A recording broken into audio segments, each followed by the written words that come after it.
Hi hello കൂട്ടുകാരെ. അപ്പോൾ ഇന്ന് നമ്മൾ കാണാൻ പോകുന്നത് കുട്ടി വ്ളോഗാണ്. വ്ളോഗ് എന്നൊക്കെ പറയുമ്പോൾ ഉച്ചയായി കേട്ടോ ഇതൊക്കെ എടുക്കാൻ തുടങ്ങിയപ്പോൾ. ഇവളെന്താ കാണിക്കുന്നതെന്ന് ആലോചിക്കുമായിരിക്കും. ഞാൻ സെറ്റും മുണ്ടും ഒക്കെ തേക്കാൻ വേണ്ടി പുറത്ത് പോകാൻ നിൽക്കുകയാണ്. കാരണം ഇന്ന് പ്രോഗ്രാമുണ്ട്. അപ്പോൾ അതിന് വേണ്ടിയിട്ട് റെഡിയായിട്ട് നിൽക്കുകയാണ്. പുറകെ നിന്ന് അച്ഛനും അമ്മയും മുടിയിൽ എന്തോ കോപ്രായൊക്കെ കാണിച്ചെന്നും പറഞ്ഞിട്ട് കണ്ടുപിടിച്ച് നേരത്തെ ഞാൻ വിറ്റിട്ടുണ്ടായിരുന്നല്ലോ, ഇനി വെട്ടാൻ സ്ഥലമൊന്നും ഇല്ലെന്നും പറഞ്ഞ് എന്നെ വഴക്ക് പറഞ്ഞുകൊണ്ടിരിക്കുകയാണ്. അങ്ങനെ കയ്യിലിരിക്കുന്ന കവറിനകത്ത് സെറ്റും മുണ്ടും എൻ്റെയും അമ്മയുടെയും ഡാൻസിൻ്റെ സെറ്റും മുണ്ടും തേക്കാൻ വേണ്ടിയിട്ടാണ് ഞാൻ പോകുന്നത്. അങ്ങനെ വീട്ടിൻ്റെ വഴിയിലുള്ള ഇടവഴി കൂടെ ഇങ്ങനെ നടന്ന് ഇറങ്ങി മെയിൻ റോഡിലോട്ട് എത്തണം കേട്ടോ. ഇടവഴി കഴിഞ്ഞാലേ പറ്റത്തുള്ളൂ. അങ്ങനെ മെയിൻ റോഡിലോട്ട് എത്തിയപ്പോഴാണ് എനിക്ക് പറ്റിയൊരു അബദ്ധം ഞാൻ പറയാൻ പോകുന്നത്. എന്താണെന്ന് വെച്ച് കഴിഞ്ഞാൽ കുട എടുത്തില്ല. കുട എടുക്കാതെ ആ താറിട്ട റോഡിൽ ചൂടടിക്കുമ്പോൾ നമുക്കറിയാമല്ലോ. അങ്ങനെ കുട എടുക്കാത്ത ഇതിൽ വിഷമത്തിൽ എൻ്റെ ഒരു കൂട്ടുകാരി വരുന്നുണ്ടായിരുന്നു. അപ്പം അവളെ ഞാൻ വിളിച്ച് പറഞ്ഞു. അവൾ കുട എടുക്കാമെന്ന് പറഞ്ഞിട്ടുണ്ടായിരുന്നു. അങ്ങനെ എല്ലാവരും എന്നെ ഇങ്ങനെ നോക്കുന്നുണ്ട്, ഈ പെണ്ണ് എന്താ ഈ വെയിലത്ത് ഇങ്ങനെ കുടയില്ലാതെ നടക്കുന്നതെന്ന്. അവരോടൊക്കെ പുച്ഛം എന്നുള്ള ഭാവത്തിൽ ഞാൻ മുഖത്ത് എക്സ്പ്രഷനൊക്കെ ഇട്ടാണ് നടക്കുന്നത്. അപ്പോൾ വീഡിയോ എടുക്കുന്നത് കണ്ടിട്ടൊക്കെ ചിലർ അന്താളിച്ച് നിൽപ്പുണ്ട്, ഇവളെന്താ ഈ വെയിലത്ത് വീഡിയോ ഒക്കെ എടുത്തുകൊണ്ട് നടക്കുന്നതെന്ന്. പക്ഷേ ഞാനതൊന്നും മൈൻഡാക്കിയില്ല. എങ്ങി വരുമോ? എവിടെ നിൽക്കുന്നു? ഏതാ എളുപ്പം?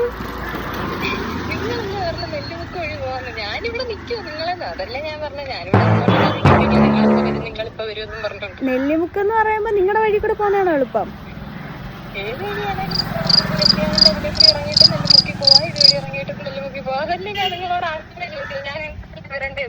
എങ്കിൽ പിന്നെ ഞാൻ അങ്ങോട്ട് വരാം. അവിടേക്ക് പെണ്ണുമ്പിള്ള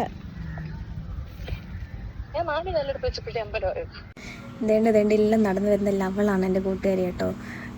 വീഡിയോ എടുക്കുകയെന്ന് അറിയുമ്പോഴത്തേക്കും അവൾ പെട്ടെന്ന് കുട വെച്ച് മറിച്ചാളയും കേട്ടോ. ആട് കലഞ്ഞൊക്കെ വരുന്നതൊക്കെ നോക്കേ, എനിക്ക് തന്നെ ചിരി വന്ന്. അങ്ങനെ ഞങ്ങൾ നേരെ പോയത് മലക്കറി വാങ്ങാനായിട്ട്. കുറച്ച് മലക്കറി വാങ്ങാനുണ്ടായിരുന്നു. മലക്കറിയും വാങ്ങി.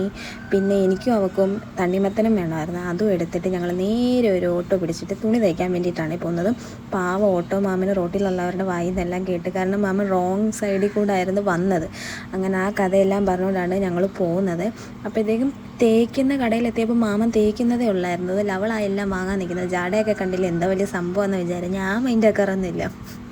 അങ്ങനെ വീട്ടിൽ അവളെ ആക്കി ഞാൻ നേരെ തിരിച്ച് വന്നപ്പോഴത്തേക്കും തണ്ണിമത്തം കൊടുത്ത് അച്ഛൻ തന്നെ അത് മുറിച്ച് എല്ലാവർക്കും ഷെയർ ചെയ്ത് കൊടുക്കുന്ന. ചൂട് സഹിക്കാൻ വയ്യാതെ ഫാൻ ഓണാക്കിയപ്പോഴും അതിലും വലിയ ചൂട്. എൻ്റെ പൊന്നോ, പെട്ടെന്ന് പറഞ്ഞ ഒന്നാന്തരം ബെഡലായി ഇതൊക്കെ. അങ്ങനെ അച്ഛൻ കട്ട് ചെയ്ത് തണ്ണിമത്തനൊക്കെ തന്ന് ഞാനും അച്ഛനും കൂടെ സൊറയൊക്കെ പറഞ്ഞിരിക്കുകയാണ്. അച്ഛൻ ഭയങ്കര കോമഡി ആട്ടോ. വലിയ എന്താ പറയുക, സീരിയസ് ക്യാരക്ടറൊന്നുമല്ല, നല്ല ഫ്രണ്ട്ഷിപ്പായിട്ടുള്ള ക്യാരക്ടർ തന്നെയാണ്. അങ്ങനെ അച്ഛൻ്റെ അടുത്ത് തിന്നിട്ടൊക്കെ ഞാൻ ചോദിക്കുന്നുണ്ട്, എങ്ങനെയുണ്ട്, കൊള്ളാമോ എന്ന് ചോദിക്കുക. ആദ്യമേ എടുത്ത വായി കൊള്ളത്തില്ല എന്ന് പറഞ്ഞിട്ടായിരിക്കും പിന്നെ കൊള്ളാമെന്ന് പറയുന്നത് കേട്ടോ. അങ്ങനത്തെ ഒരു മനുഷ്യനാണ്. പാവോ എന്തൊക്കെയോ പറഞ്ഞ് കളിയാക്കിയിട്ടാണ് സംഭവം ചെയ്യുന്നത്. അമ്മയ്ക്കുള്ളത് അവിടെ മാറ്റി വെച്ചു ഓൾറെഡി ആദ്യമേ. വലിയ ആൾ.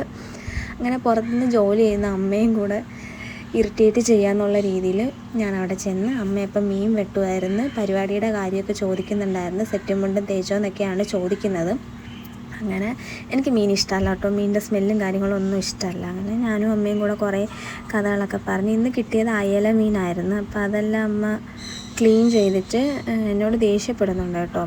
ഒന്നും ചെയ്യണ്ട, ഇങ്ങനെ നടന്നോ അങ്ങനെയെന്നൊക്കെ പറഞ്ഞു. എനിക്ക് മീനിൻ്റെ സ്മെല്ല് എനിക്ക് ഒട്ടും ഇഷ്ടമല്ല. ഞാൻ മീൻ കൂട്ടത്തുമില്ല. അതുകൊണ്ട് ഞാൻ ആ പരിസരത്തോട്ട് പോകാറുമില്ല. അത് എല്ലാവർക്കും അറിയാവുന്ന കാര്യം. അങ്ങനെ അമ്മയുടെ നിന്ന് വഴക്കൊക്കെ കേട്ടിട്ട് ബാക്കിയുള്ള കാര്യങ്ങളൊക്കെ ചെയ്യാൻ വേണ്ടിയിട്ട് പോവുക. എന്താ നിനക്ക് വേണ്ടുന്ന? വൈകുന്നേരം 7:30 പരിപാടി. ഇതാണ് കോസ്റ്റ്യൂം, ഇങ്ങനെയാണ് ഒരുങ്ങിയത്. അപ്പം ഇത്രയേ ഉള്ളൂ. Tata bye bye, see U.